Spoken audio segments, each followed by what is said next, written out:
Hi friends, I hope you're all well. Today's video is going to be about how I plan for our homeschool week. If you're new here, welcome. You may not know, I have a 4th grader, a 2nd grader, a 3-year-old, and a 1-year-old. I use a Charlotte Mason inspired approach with my elementary school students, and I love to do Montessori based preschool activities with my 3-year-old and a little bit with my 1-year-old, but mostly he's just around playing and such. And so there are very different things that I'm doing with some of those ages, and that reflects in my planning. I have some materials that I use to plan. So the first is my homeschool planner here. This is an Erin Condren teacher planner. I have shown this before, and it has the months and the weeks. I love to use the weeks, so I will be showing this all in detail as I go. I have my Erin Condren life planner, so I'll just be using this to refer to for like this week and this month, just to see if there's any appointments or any other important things that I need to note for this week. And then I actually also here have this is my 4th grader and 2nd graders. These are their individual, they're just notebooks. These are also from Erin Condren, and this is not sponsored. But I just have used their products for years and they work well for me. I also have a pretty pencil because things are better with a pretty pencil. And I have my glasses because it helps me see better. Not wearing them right now because of glare, but they will be put on in a minute. So I'm going to switch your view and bring you along with me as I plan for this week. So I'm going to start by turning to this past week. I've just covered up my kids' names here.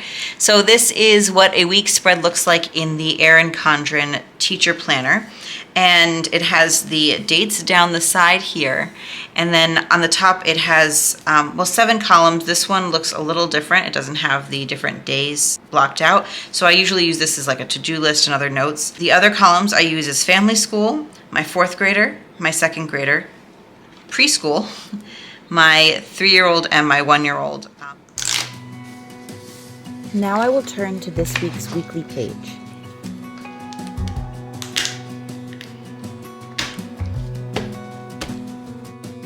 I am checking for appointments in my life planner. My 4th grader has an out-school class on Tuesday morning, and my 4th and 2nd grader both have piano lessons on Tuesday afternoons. I like to note these in the box with the date. I start with planning out our family school subjects, which are aimed at my 4th and 2nd graders. Right now we are doing an astronomy unit, so I look at my lesson list and note which days we will do each lesson. Since we have piano on Tuesday afternoons, I don't plan family subjects for that day. We are learning about Europe for geography, so I again look at the lesson list and double check in a book where we left off.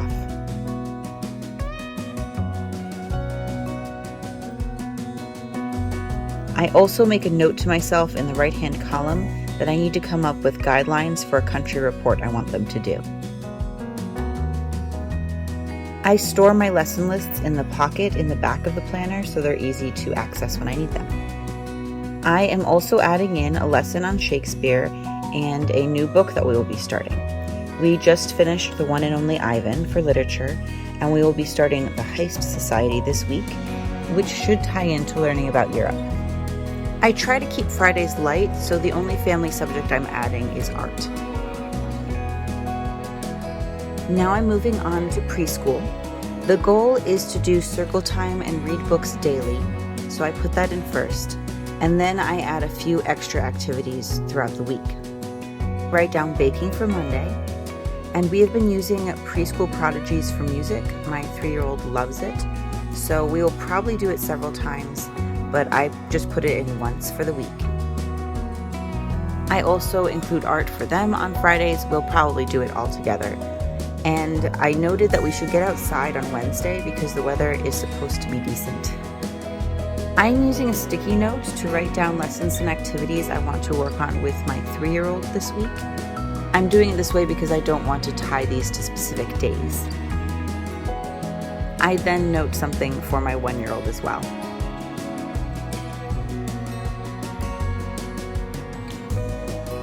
Now it's time to plan my elementary students' individual subjects. This part takes me the longest. Starting with my 4th grader, I take out her notebook and her math and typing books as well as her copy work for the week.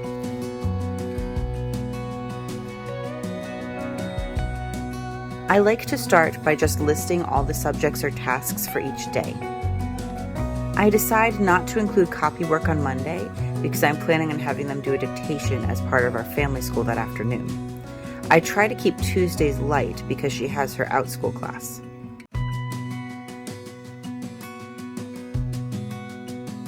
I take a look at the Brave Writer guide for the one and only Ivan that we are using for copy work and grammar right now. I decide to set one day for the copy work, one day to do the activities on a parallel structure, and another for dictation.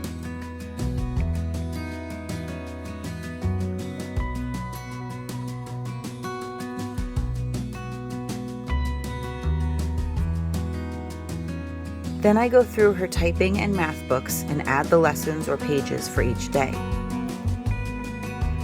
I had to pause to get the next typing book from downstairs.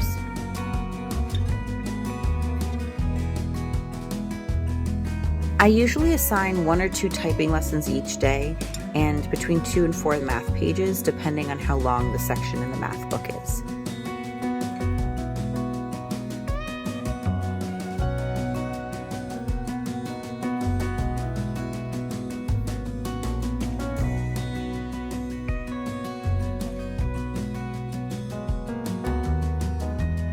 I'm done with my daughter's weekly assignments, so I put all of her books back in her basket and take out my son's books.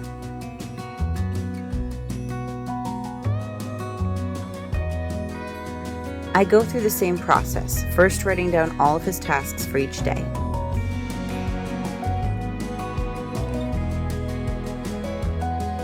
My son has a tendency to want to do things in the order I write them, though I don't require him to. So I keep that in mind as I write it all out.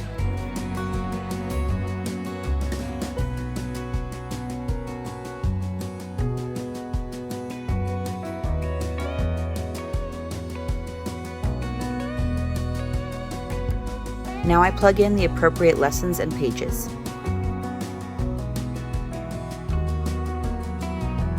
I like to look over the logic of English lessons we'll be doing this week, and I get out the new phonogram card and reader so that they are in his basket when we need them.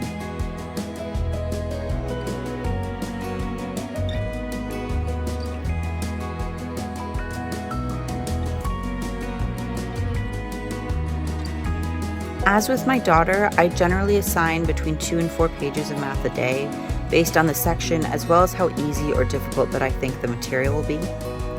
If I want them to use manipulative, I will note that, but they are always welcome to ask for manipulatives as well. I usually assign him a page a day in his cursive writing book. He does some additional writing in his logic of English lessons as well as sometimes in family school as well.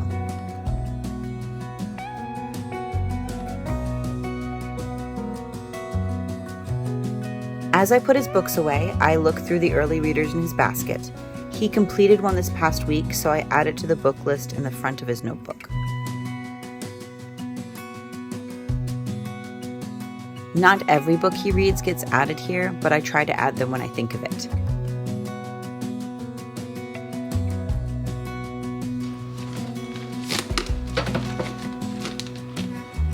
So that's my planning for the week. There are just a few prep items I need to do. I'm gonna go put this book away because I know he already read it and he has plenty more in there to read. I am going to take out a transfer activity for the 1-year-old and put that on the Montessori shelves in the library. And I'm going to switch out some of the books on the picture bookshelf in the living room. I'm gonna add some of the Valentine's Day books that I showed in my Valentine's Day books video. The week goes so much smoother when I prep for it. I feel like in the morning the kids can get started. They don't have to come to me to ask what they need to do. And my husband can help them easier if I have it all written out already. And then I can focus on the younger 2 or on myself a little bit. I hope this video was helpful for you. If it was, go ahead and click that thumbs up button. It lets YouTube know that you liked it. And until next time, I hope you all stay well. Bye, friends.